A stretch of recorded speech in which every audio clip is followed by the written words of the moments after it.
आइए अजीजों, इस धर्मी जीवन के जो हम नींव डाल रहे हैं, धर्मी जीवन के जो विश्वास पे हम चल रहे हैं और धर्मी विषय पर हम चल रहे हैं, और ये 26वां भाग है। इस 26वें भाग में हम चलते हैं और जिस वचन का चुनाव हमने किया है वह वचन है रोमियो की पत्री 4 अध्याय और वचन 25। वह हमारे अपराधों के लिए पकड़वाया गया और हमारे धर्मी ठहरने के लिए जिलाया भी गया। हमारे धर्मी ठहरने के लिए वो जिलाया गया, हमारे अपराधों के लिए वो पकड़वाया गया, मतलब मारा गया। मेरे पापों से, मेरे श्रापों से मुझे नजात या छुटकारा मिलने के लिए यीशु की कुर्बानी हुई और मैं धर्मी ठहराया जाऊं, आप धर्मी ठहराए जाए, इसलिए यीशु का पुनरुत्थान हुआ है। आमीन, हालेलुया। और इन दिनों में इन बातों पर बहुत कम लोग बात करते हैं, बहुत कम चर्चेस में इन बातों पर बयां किया जाता है, लेकिन हम धन्य है कि हम योग्य कलीसिया में हम रखे हुए हैं और हमें योग्य शिक्षा दी जाती है। और धर्मी जीवन में हमें क्या महत्वपूर्ण बात है, थोड़ी सी नींव जो है उसे समझ लेंगे।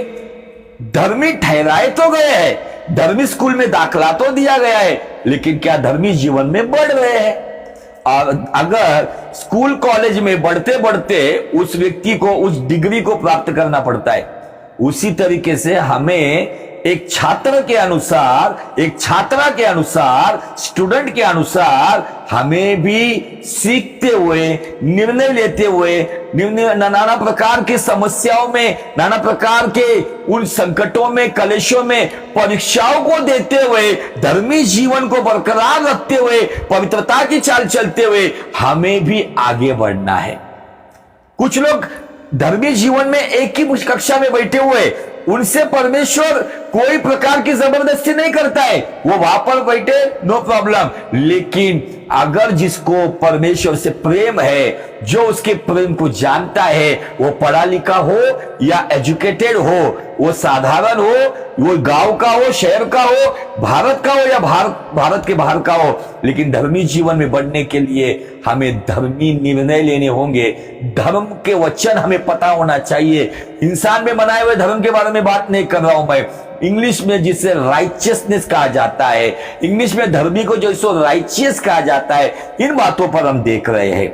अगर धर्मी जीवन में बढ़ना है तो हमें हमारे निर्णय योग्य होना चाहिए, और उसके लिए हम उस वचन की ओर फिर से आते हैं। गलातियों की पत्री 6 अध्याय वचन 7 में ऐसा जिक्र किया गया है, धोखा ना खाओ, धोखा ना खाओ। इसका मतलब इस बात में चेतावनी है, इस वचन में चेतावनी दी गई है, हमें आगाह किया गया है। यहां पे धोखा ना खाओ मतलब धोखा खाने के चांसेस है। और आज मसीहत में जो बातें हम हमारे इर्द गिर्द देखते हैं, हमारे आसपास में हम देखते हैं, ऐसी ऐसी लुभावनी बातें हैं, भरमाने वाली बातें हैं, भटकने वाली बातें हैं, हमें आकर्षित करने वाली बातें हैं। यदि हम धर्मी जीवन में परमेश्वर के वचन पर अगर चलेंगे तो हम धोखा नहीं खाएंगे। लेकिन अगर हम ऊपरी ऊपरी बातों में, आज दुनिया जिस तरीके से प्रॉस्पेरिटी टीचिंग के पीछे भाग रही है, प्रॉफिटिक टीचिंग के पीछे भाग रही है, और उसकी जो बातें हम देखते हैं उनकी सेवाओं को लांग दिया गया है, इसीलिए यहां पे बाइबल कहती है धोखा ना खाओ, परमेश्वर ठट्टों में उड़ाया नहीं जाता। आगे ऐसा लिखा है, क्योंकि मनुष्य जो कुछ बोता है वही काटेगा।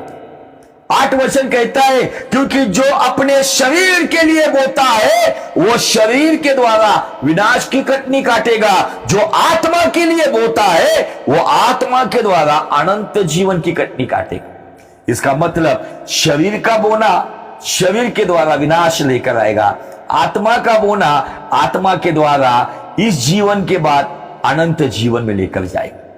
अभी शरीर के लिए बोना मतलब अपनी खुशी के लिए जीना, शरीर के लिए बोना अपनी खुशी के लिए जीना मतलब इस शरीर की लालसाओं को पूरा करना, अपनी मर्जी को पूरा करना, अपनी इच्छाओं को पूरा करना।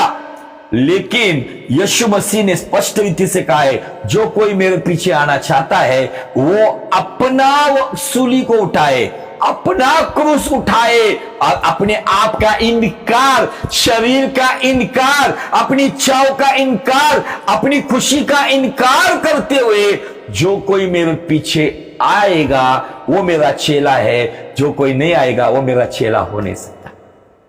इन दिनों में आज बड़ी बड़ी प्रॉफिटिक मिनिस्ट्री आ रही है और प्रॉफिट लोगों को अमीर कैसे बनाया जाए, लोगों को खुशहाल जिंदगी कैसी मिलेगी, इन बातों पर आज ध्यान बटाया जा रहा है।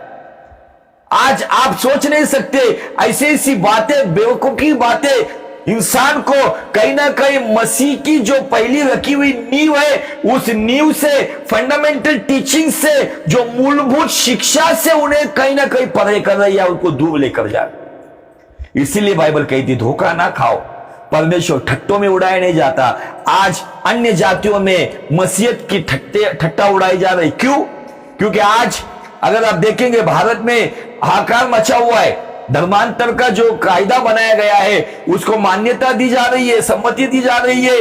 हमारे महाराष्ट्र में भी यह चल रहा है। मैं तो कहता हूं, मैं इन बातों से कोई भी दुख नहीं मुझे। ये जो कानून आ रहा है उसको बंद करने के खिलाफ भी मैं नहीं हूं। मैं प्रार्थना यही करूंगा, प्रभु तेरी मर्जी है वैसा होने दे। कहीं ना कहीं आज बहुत सारे एक ठंडापन मसीहत में आया है, उस ठंडेपन को फिर से गर्माहट में लाने के लिए परमेश्वर दुष्ट को कुछ क्षेत्रों में अनुमति देता है। परमेश्वर की अनुमति के सिवाय कोई कानून आ नहीं सकता, क्योंकि सबसे बड़ा कानून बनाने वाला ऊपर बैठा है, विराजमान है वो सियासत पर। उसकी मर्जी के खिलाफ अलावा, उसके आदेश के अलावा पेड़ से पत्ता भी नहीं गिर सकता है। ऐसा हमारा परमेश्वर है। लेकिन इन दिनों में बहुत सारी जगह पर आज शरीर को बोने के ऊपर बड़ी तादाद में भीड़ जा रही है, बड़ी तादाद में शिक्षा दी जा रही है, बड़ी तादाद में बाइबल के वचन को तोड़ मरोड़ कर अपनी इच्छाओं को सामने रखते हुए अपने मतलब को निकालने के लिए कुछ लोग परमेश्वर के वचन का गलत इस्तेमाल भी कर रहे हैं। इसीलिए परमेश्वर के लोगों, धर्मी लोगों, आपके ऊपर बड़ी जिम्मेदारी है। आपके निर्णय ऐसे ना हो ताकि आप धोखा खाओगे, परमेश्वर ठट्टों में उड़ाया जाएगा। ऐसा कुछ मेरे जीवन से बिहेवियर ना हो, ऐसे कुछ मेरे जीवन से, ऐसे मेरे चाल चलन से, ऐसी मेरी संगति से ऐसी कोई बातें ना हो कि मेरे परमेश्वर के नाम की ठट्टा उड़ाई जाए। इन बातों को आपको बहुत ध्यान से देखना होगा और आपको आपके जीवन को टटोलना होगा।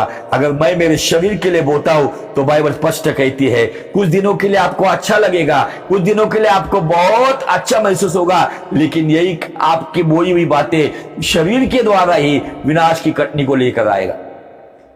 आज इन दिनों में आपको इन बातों को सोचना होगा। यदि मैं आत्मा के लिए बोता हूं, मतलब मेरी खुशी से अधिक मैं परम परमेश्वर की खुशी को देखता हूं, मेरी इच्छा से अधिक मैं परमेश्वर की इच्छा को अगर देखता हूं, और भले ही मेरे अच्छे दोस्त टूट जाए, मेरी दोस्ती टूट जाए, मेरे रिश्ते अलग हो जाए, लेकिन मेरा रिश्तेदार और मेरा सच्चा दोस्त अगर मैं उसके लिए जीता हूं, शायद मुझे उन बातों के लिए कुछ दुख उठाना पड़ेगा।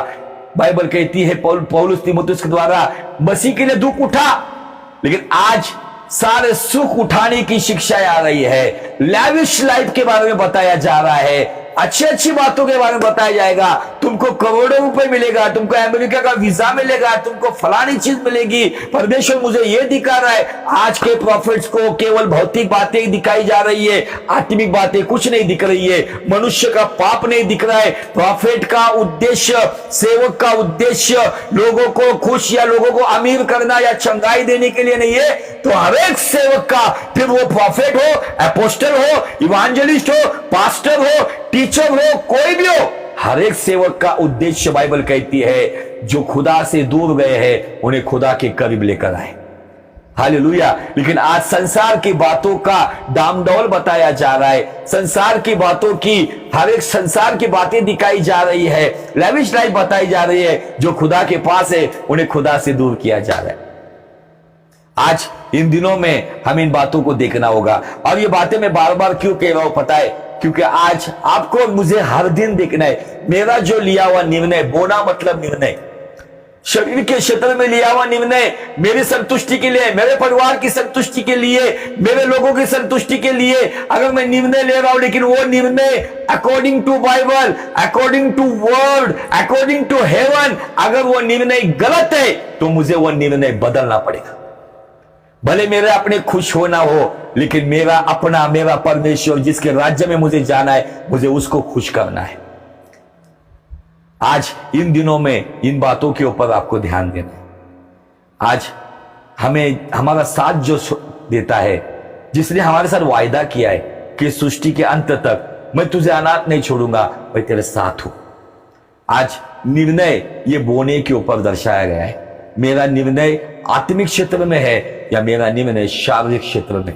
यदि मेरा निर्णय आत्मिक क्षेत्र में है, थोड़े दिन परेशानी आएगी, थोड़े दिन समस्या रहेगी, थोड़े दिन सताव रहेगा, थोड़े दिन निंदा रहेगी, थोड़े दिन कलेश रहेंगे, लेकिन अंत आत्मिक बातों के द्वारा खुदावन का अनुग्रह से होगा।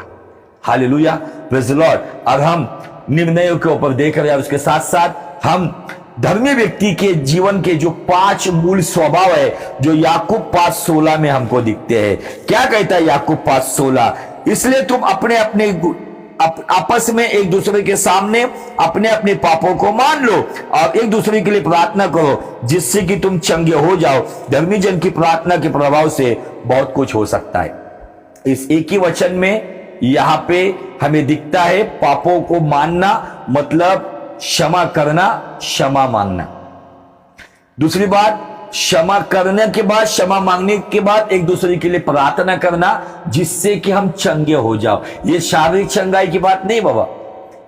आज कितने लोग अंदर से बीमार है, एक दूसरे के प्रति आज कहीं ना कहीं घृणा है, एक दूसरे के प्रति मनमुटाव है। यदि हम आपकी गलती, जिसने आपके खिलाफ गलती की है, यदि वो आकर आपसे माफी मांगता है तो बड़े दिल से माफ करो। और अगर आपको पता है आपसे गलती हुई, जाकर वहां पर घुटने के बल आकर हाथ जोड़कर माफी मांगो, एक दूसरे को क्षमा करो, एक दूसरे की क्षमा मांगो, माफी मांगो, माफ करो और दुआ करो। वो लोगों की गिनती इसी वचन में दिया है। वे लोग हैं जो क्षमाशील है, वे लोग हैं जो प्रार्थनाशील है, वे लोग हैं जो धर्मी लोग हैं।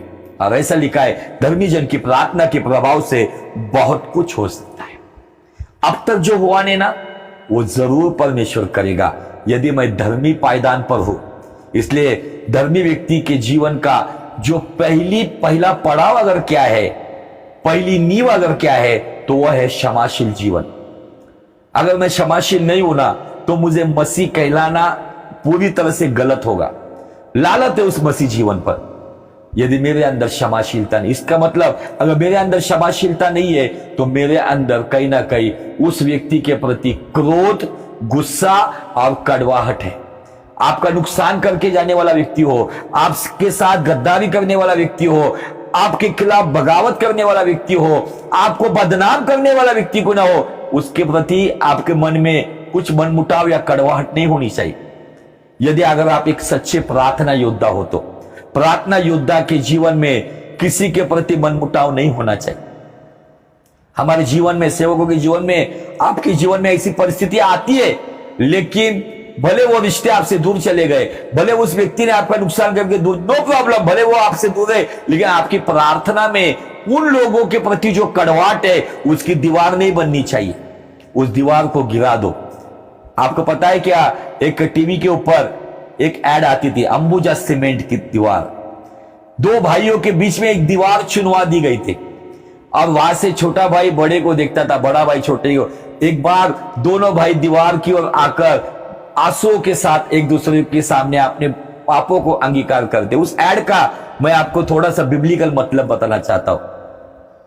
और वो कहते, भाई तोड़ दो ये दीवार। और वहां से कुछ रिश्तेदार दीवार तोड़ते, यहां से कुछ लोग दीवार तोड़ते हैं और वो दीवार टूटती नहीं है। और कहा गया अंबुजा सीमेंट की दीवार। आज कहीं ना कहीं हमारे कड़वाहट के द्वारा, घृणा के द्वारा, अक्षमा के द्वारा ऐसी कोई दीवार परमेश्वर पिता और हमारे बीच में तो नहीं बनी है, जिसकी वजह से हमारी प्रार्थनाओं का जवाब नहीं मिल रहा है।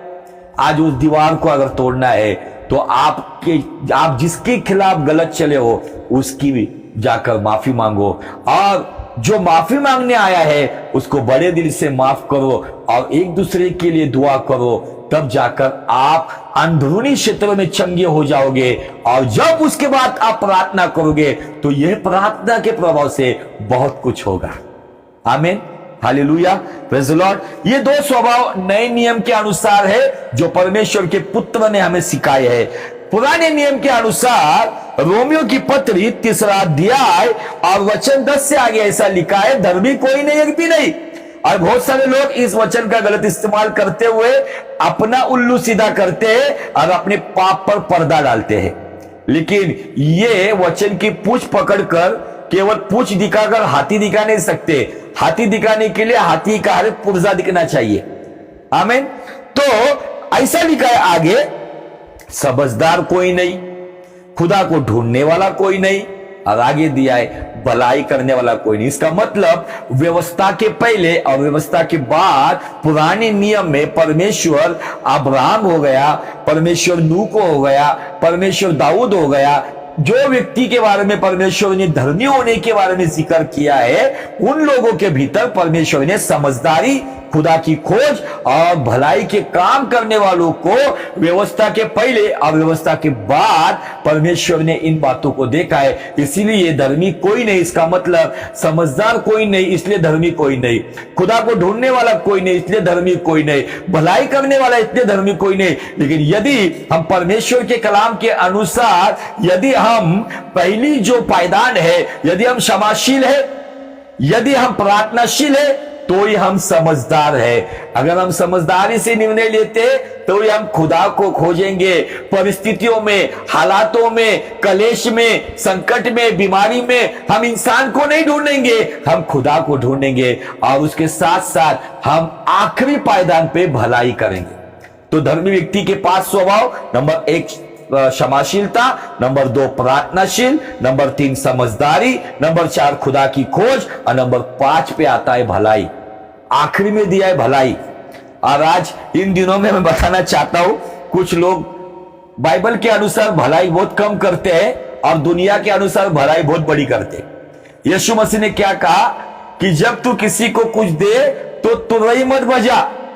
लेकिन आज मैं आपको बताऊं कि ये जो हमारे भारत के अंदर एक सताव हम देख रहे हैं आसपास में, उसका कारण सोशल मीडिया को ठीक से इस्तेमाल ना करने की वजह से। कुछ लोग अगर कहीं पे खाना देने को जा रहे, वीडियो बना के सोशल मीडिया पे डालते, कहीं पर अन्न धान्य देने को जाते, कहीं पर जो भी अनाज देने को जाते, वीडियो फोटो निकाल कर डाल रहे। बपतिस्मा देने को जा रहे, पानी में डुबोते, बपतिस्मा के टाइम पे बपतिस्मा के फोटो डाल रहे। ये नाना प्रकार की गलतियों के वजह से सरकार की भी नजरों में आ गया है कि मसीहत बड़े पैमाने में काम कर रही है। हमें यीशु मसीह ने कहा है कि सांप के जैसा चतुर और कबूतर के समान नम्र होना है। आज बहुत सारे लोगों को यह समझ में नहीं आता है कि सोशल मीडिया पे हमने क्या अपलोड करना चाहिए और क्या नहीं करना चाहिए।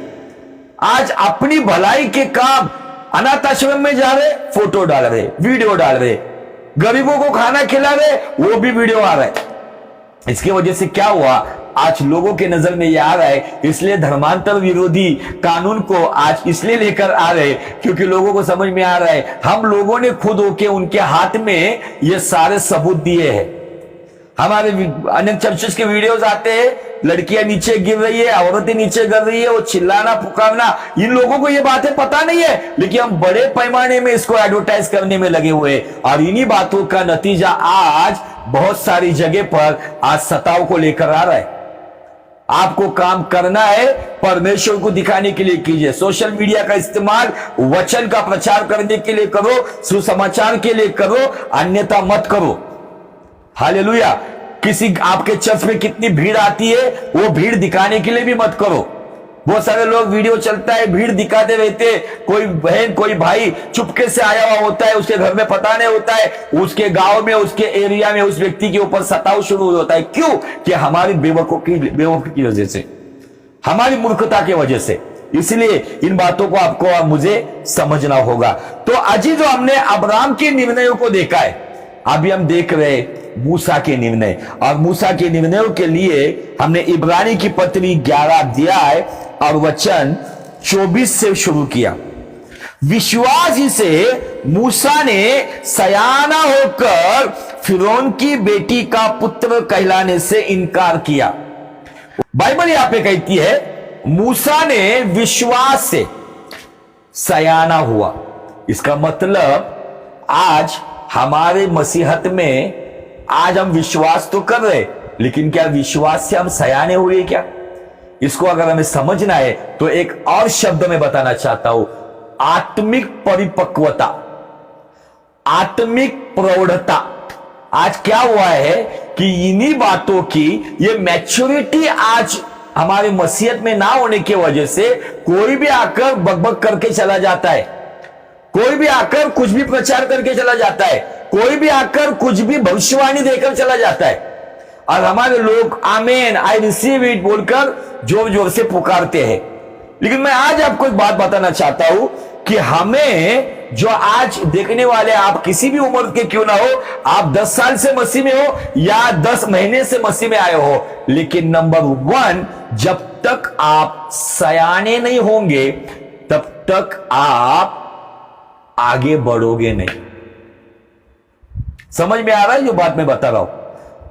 आत्मिक सयाना होने का पहला निर्णय है। शायद आपको पास संसार का बहुत ज्ञान होगा, शायद आप एजुकेटेड होंगे, आप इंजीनियर होंगे, आप डॉक्टर होंगे, आप उच्च माध्यम से शिक्षा लेकर आए होंगे, आप अब्रॉड जाकर ऑक्सफोर्ड यूनिवर्सिटी से पढ़कर आए होंगे, लेकिन वो संसार की शिक्षा आत्मिक शिक्षा के साथ अगर तुलना करोगे तो आत्मिक तुलना उच्च पायदान पर है। बाइबल हमें गवाही देता है कि पतरस और यूहन्ना, उनके बारे में बाइबल कहती है कि ये अनपढ़ गवार लोग थे, लेकिन उनके काम और उनकी बातों को सुनकर लोग अचंभित हुआ करते थे, और कहा गया है कि वो यीशु की उपस्थिति में रहते थे। नंबर 1 पे, आज भले आप विश्वास में आए हो, लेकिन आत्मिक सयाना होने के लिए आपको निर्णय लेना होगा, नहीं तो केवल चमत्कार को नमस्कार करते जाओगे, जिंदगी ऐसी ही खत्म होगी, आप कभी भी बढ़ोगे नहीं। इसलिए कुछ चर्चेस ने इन बातों पर ध्यान नहीं दिया, इसलिए उनके चर्चेस के लोग आज भी यीशु हमसे प्रेम करता है, इसी पर ही उनकी गाड़ी अटकी हुई है, जीसस लव्स यू, लेकिन उनको ये बात पता नहीं है, उनको ये बात पता नहीं है कि यीशु न्याय भी करेगा। Yes, Jesus loves you but Jesus जज यू। अगर वो मेरा न्याय करेगा, और हमने देखा है शुरुआत के समय से ही धर्मियों का पुनरुत्थान, जिसे रैप्चर कहा जाता है, जिसे जीवन का पुनरुत्थान कहा जाता है, जिसे पहला पुनरुत्थान कहा जाता है, उसमें वही लोग जाएंगे जो धर्मी है। और धर्मी जीवन में बने कब रहेंगे? जब हम प्रभु में बढ़ते वक्त निर्णय लेते, आत्मिक सयाना होने के लिए हम तैयार होंगे। और जब हम देखते हैं कि जब इन बातों में मूसा के बारे में कहा गया कि वो जब सयाना हुआ, विश्वास से सयाना हुआ, तब उसने जाकर फिरौन की बेटी से ये नहीं कहा कि अभी तेरे बाप को हटा दे, अभी अगला फिरौन मैं हूं। उसने इस आत्मिक सयाना होने के बाद उसने एक निर्णय लिया कि मैं तेरा बेटा नहीं हूं, मैं एक इजरायली बेटा हूं, मैं मिस्री संतान नहीं हूं, मैं इजरायली संतान हूं। और इन बातों को देखकर हमें चलना होगा। तो आज पहली जो पायदान है या पहली जो बात है, हमें निर्णयों में पहला निर्णय यह है, जो मुझे सुन रहे गौर से सुनो, आप भले पुराने मसीह हो या नए मसीह हो, आपको आत्मिक प्रौढ़ होना होगा। और आत्मिक प्रौढ़ होने के लिए आपको शारीरिक दशा के जो बालक लोग जिस तरीके से बर्ताव करते हैं, वो बर्ताव छोड़कर अभी आपको प्रौढ़ता की ओर चलना होगा। जवान जो गलतियां करते हैं, उन गलतियों को छोड़कर हमें सयाना होना होगा। 40 साल की उम्र में बाइबल कहती है कि मूसा सयाना हो गया। मुझे आपको बताना है, आज 12 साल का बच्चा उठकर प्रचार करता है, जिसके बारे में मैंने बताया। आप सहमत होंगे, लेकिन मैं सहमत नहीं हूं, क्योंकि हमारा यीशु मसीह भी आत्मिक प्रौढ़ता तक आया, सारी जिम्मेदारियों को उठाया, सभी बातों को सेटल किया, उसके बाद पिता के काम के लिए बाहर निकल पड़ा। लेकिन आज फॉरेन से कोई छोटा बच्चा प्रचार कर रहा है तो हमारे पासबान के बच्चे भी अभी छोटे बच्चे प्रचार कर रहे हैं और उन्हें बड़े बड़े पुलपिट के ऊपर खड़ा भी किया जा रहा है। लेकिन मैं एक पास्टर होने के नाते से मैं इन बातों से सहमत नहीं हूं। जब तक वो मैच्योर नहीं है, उस बच्चे को पाप के बारे में पता नहीं है, व्यभिचार के बारे में पता नहीं है, उसको न्याय के बारे में पता नहीं है, उसको कुछ कलमे बायहाड़ है, तो वो खड़ा होकर धार धार धार बोलना शुरू करता है और नीचे पब्लिक जैसे मनोरंजन हो रहा है वैसे तालियां पीटते हैं। यीशु मसीह 12 साल की उम्र में ज्ञानियों को अचंबा करने वाला था, लेकिन वो 13 साल की उम्र से उसने नासरत में जाके प्रचार नहीं किया, वो रुका रहा। 18 साल तक अपने जगत के माँ बाप की अधीनता में रहा। जब अपनी जिम्मेदारियों को उठाकर सभी को सेटल करते हुए जब वो परिपक्व हो गया, प्रौढ़ हो गया, सयाना हो गया, तब जाकर वो सेवकाई के लिए खड़ा हुआ। इसका मतलब यीशु मसीह की अमूर्खता नहीं। मैं इन बातों को आपको क्यों बता रहा हूं कि उस परिपक्वता तक आने की बहुत जरूरी है। बहुत सारे लोग थोड़ा बहुत प्रचार आ गया, 1-2 भूत निकलने लग गए, 2-3 चंगाइयां हो गई, भविष्यवाणियां 2-3 सच्ची हो गई कि उनको लगता है हम ही हम है, बाकी सब पानी कम है। ऐसा नहीं है, हमें मैच्योर्ड होना होगा। आपको पता है कि उस मैच्योरिटी की लेवल तक एलिशा एलिया के पीछे पीछे चल रहा था। सब कुछ जान गया था वो, लेकिन फिर भी वो कहता है कि मेरे स्वामी मैं तेरा दामन नहीं छोड़ूंगा।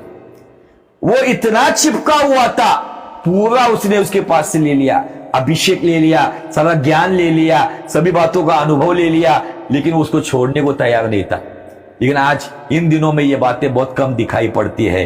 तो आत्मिक प्रवृत्ता आने से पहले हमें हमारा जो बालक जीवन है उसको पहले त्यागना होगा, जिसके बारे में हमने इब्रानी की पत्री में से ही कुछ बातों को देखा था, जो हमने 5वें अध्याय के कुछ 12 वचन से आगे हमने कुछ वचनों को पढ़ा था। आइए उन वचनों को पढ़ेंगे।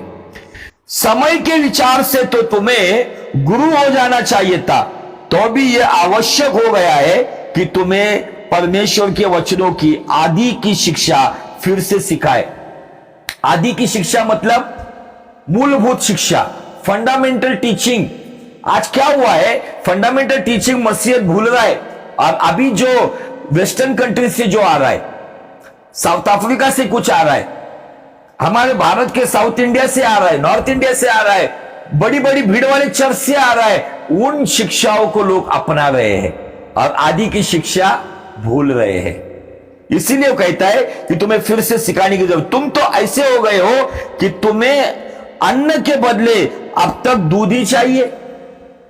रोटी खाने की अभी नौबत आई है, लेकिन अभी भी मुसु मुसु दूध ही पी रहे। मैंने पिछले वक्त बताया था कि मेरे व्यक्तिगत जीवन से वो निप्पल वाले दोस्त के बारे में, वो मैं फिर से रिपीट नहीं करूंगा। आगे ऐसा दिया है, क्योंकि दूध पीने वाले बच्चे को तो धर्म के वचन की पहचान नहीं होती, क्योंकि वो बालक है। अभी सवाल ये उठता है, हम कितने सालों से मसीह है, हम कितने महीनों से मसीह है, हम कितने दिनों से मसीह है, लेकिन क्या उसे धर्म के वचन की पहचान है? क्या अभी भी मैं भूल भुलैया में हूं? अभी भी मेरे कानों को खुजली आने वाली, मेरे कानों को गुदगुदी होने वाली, मेरे दिल को अच्छी लगने वाली बातों में समय बिता रहा हूं? क्या मैं अपने आप को जांच रहा हूं? क्या मैं अपने शरीर को आज मैं अनुशासित कर रहा हूं? मेरे विचार को अनुशासित कर रहा हूं? मेरी नजरों को मैं अनुशासित कर रहा हूं? मेरे कानों को अनुशासित कर रहा हूं? मेरी जुबान को अनुशासित कर रहा हूं? मेरे पैरों को अनुशासित कर रहा हूं? मेरे हाथों को अनुशासित कर रहा हूं?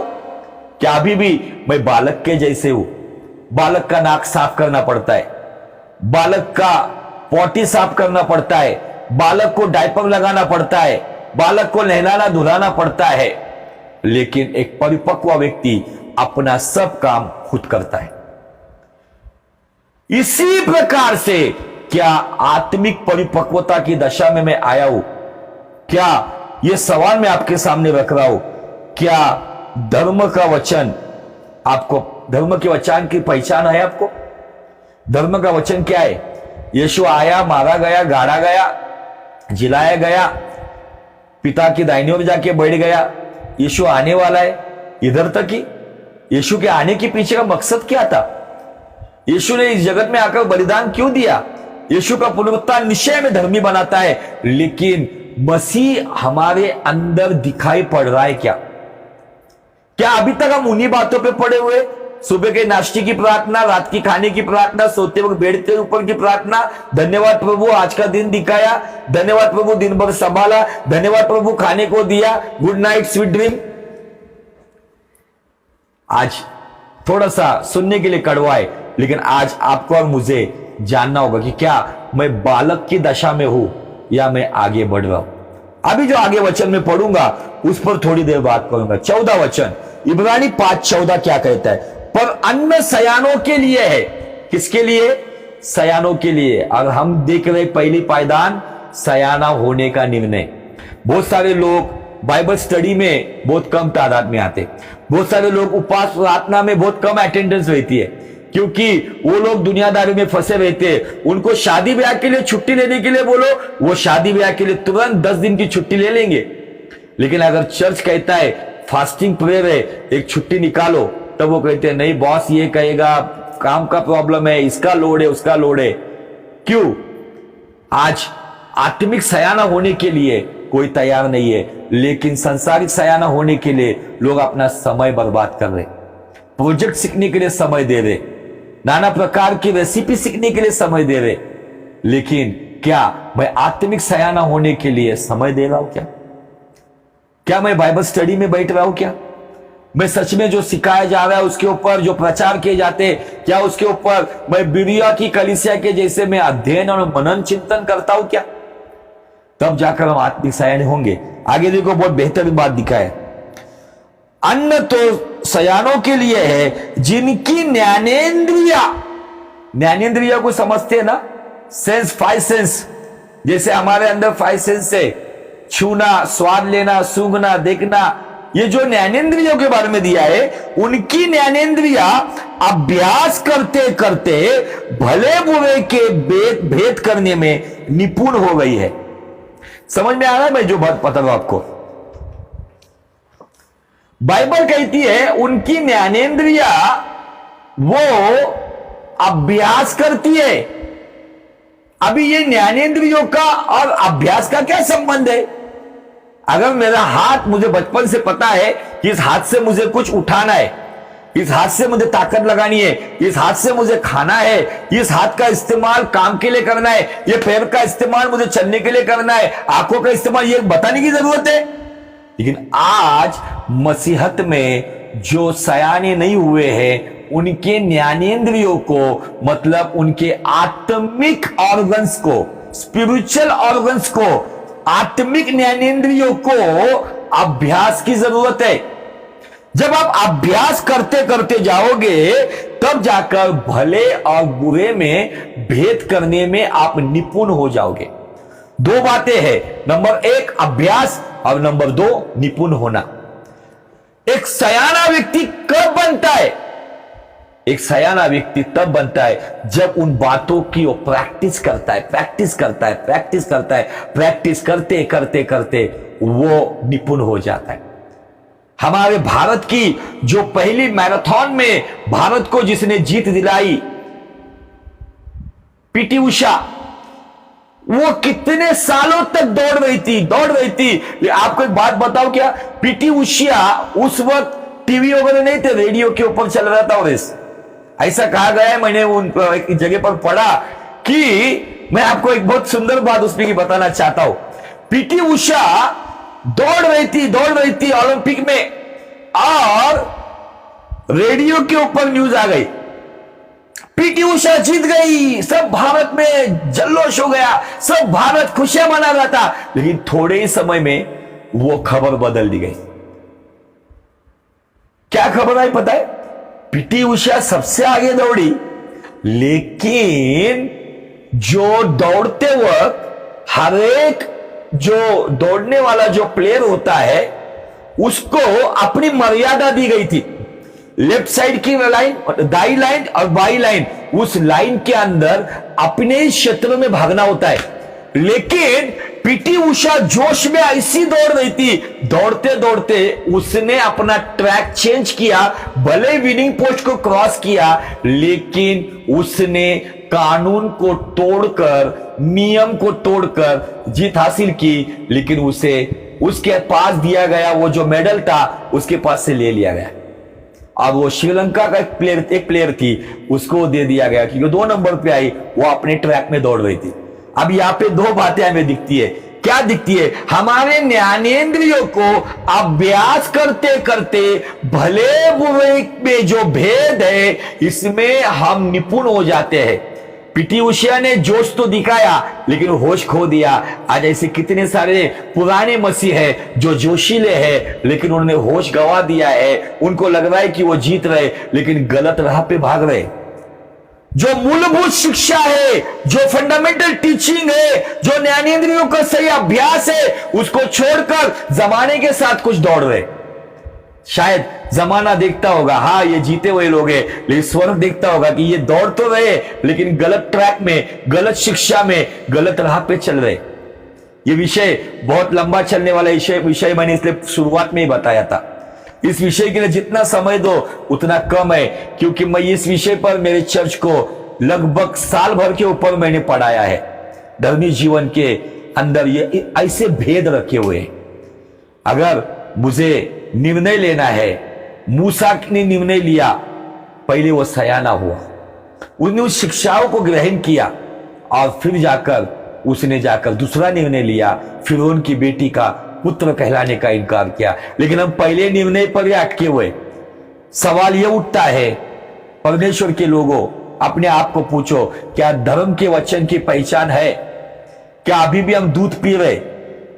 आज कितने सारे ऐसे मसीहों में उनको जानता हूं, उनको पुराने नियम के अगर कोई किताब का नाम लिया जाएगा तो उनकी आंखें बड़ी होती है। ऐसा भी किताब है क्या? आमोस नबी की किताब, हबक्कुम की किताब, नहूम की किताब, जकरिया की किताब, ऐसे कितने सारे लोग मेरे यहाँ पे मैंने देखा है जिन्होंने उस किताब को पढ़ा ही नहीं। मैं एक व्यक्ति को मिला, उनको पूछा आपको बाइबल, बहुत पुराने मसीह थे, आपने पूरी बाइबल पढ़ी?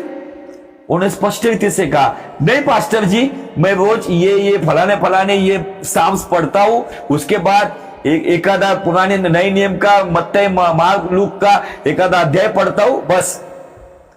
इसीलिए आज उस आत्मिक सयानापन तक आज हमारे लोग पहुंचे नहीं है।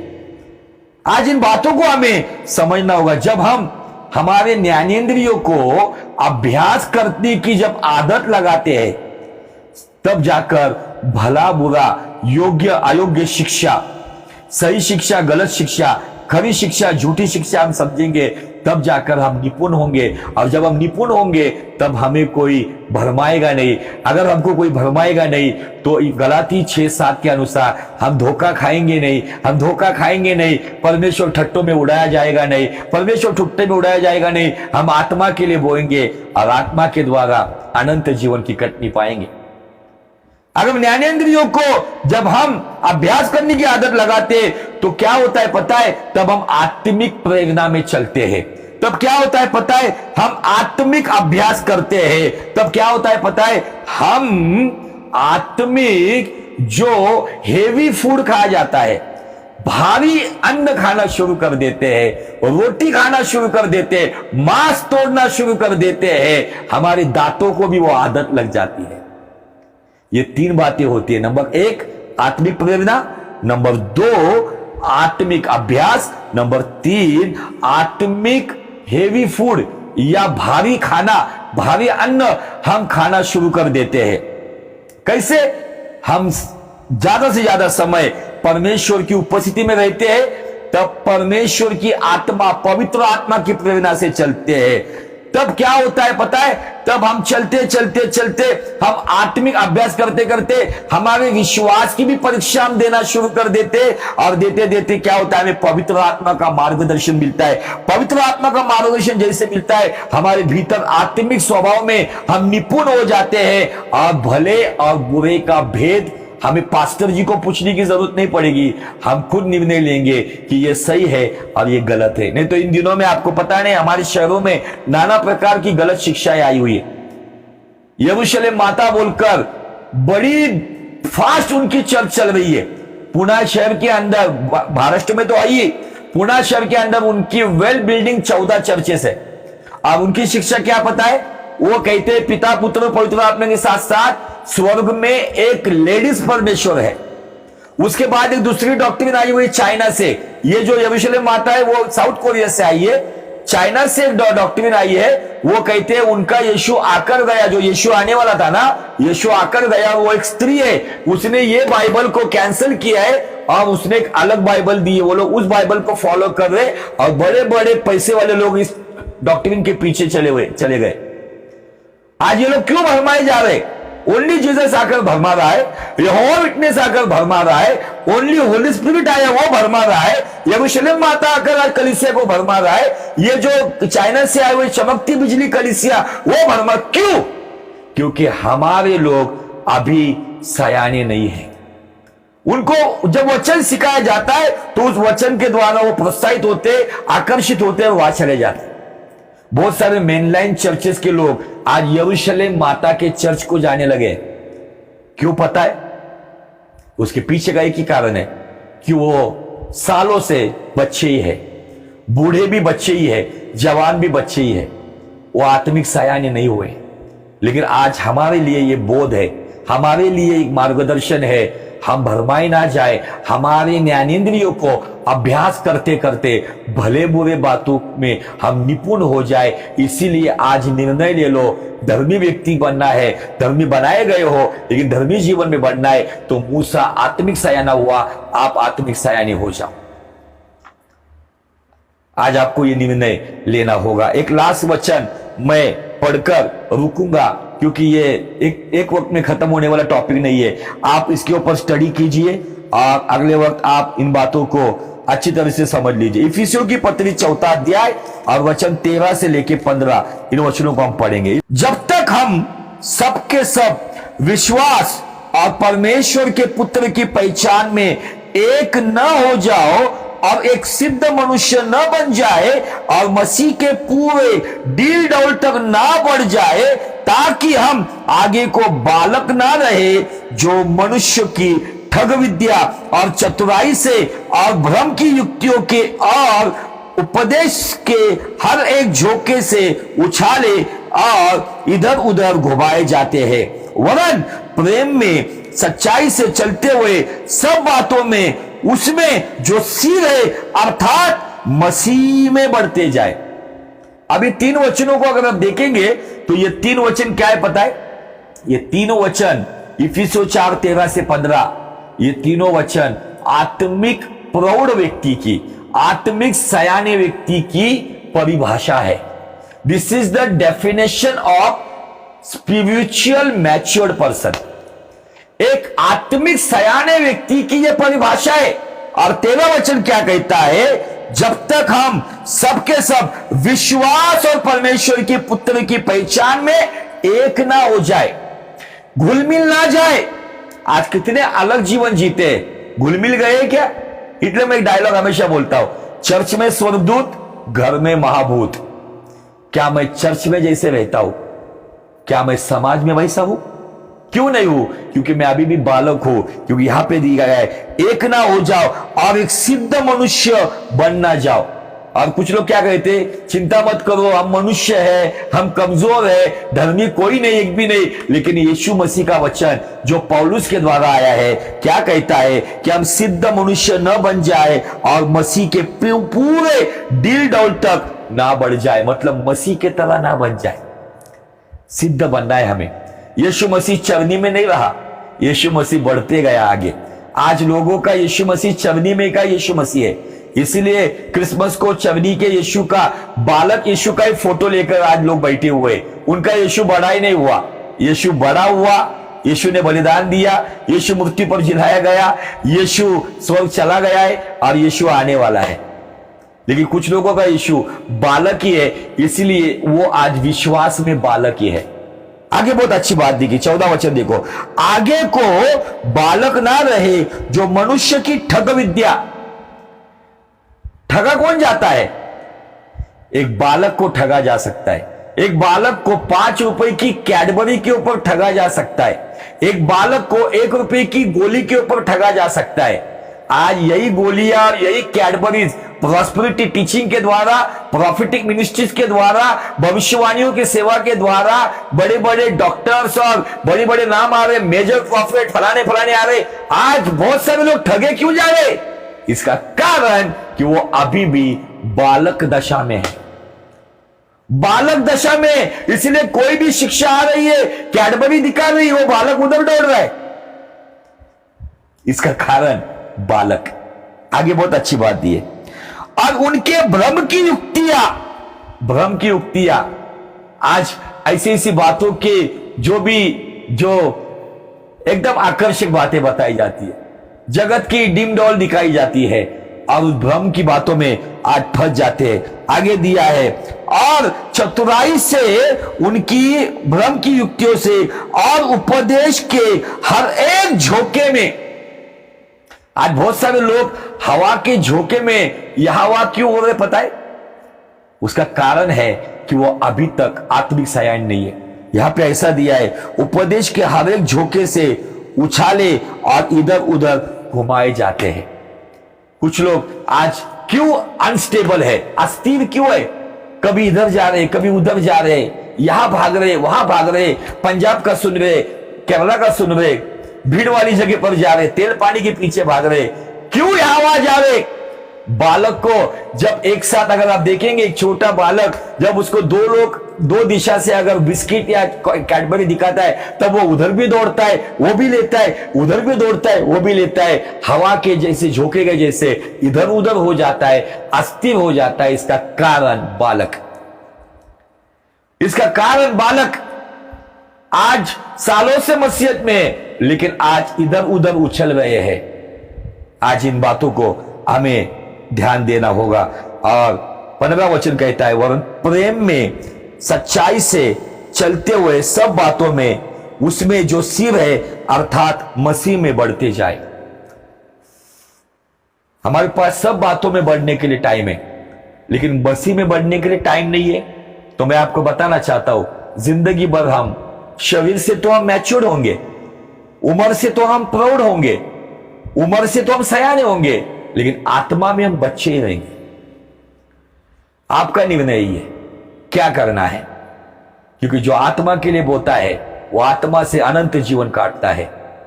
जो शरीर के लिए बोता है, जो शारीरिक दशा के निर्णय लेता है, वो शरीर के द्वारा विनाश की कटनी काटता है। धर्मी के निर्णय उसे धर्मी जीवन में बढ़ाते हैं। धर्मी जीवन में, यहां पे जो 15 वचन में खत्म किया, धर्मी जीवन में तो बढ़ाते, उन्हें मसीह में भी बढ़ाया जाता है। उनके अंदर मसीह की डील डोल दिखनी शुरू हो जाती है। आज इस दुनिया की चकाचौंध बातों में अपना समय मत बिताओ। अगर समय बिताना है तो परमेश्वर की संगति में बिताओ। अपने ज्ञानेंद्रियों को आज अभ्यास करने की आदत लगाओ, तब जाकर भले बुरे बातों में उनको पहचानने में आप निपुण, मतलब परफेक्ट, और परमेश्वर के अनुग्रह से आप सयाने हो जाएंगे।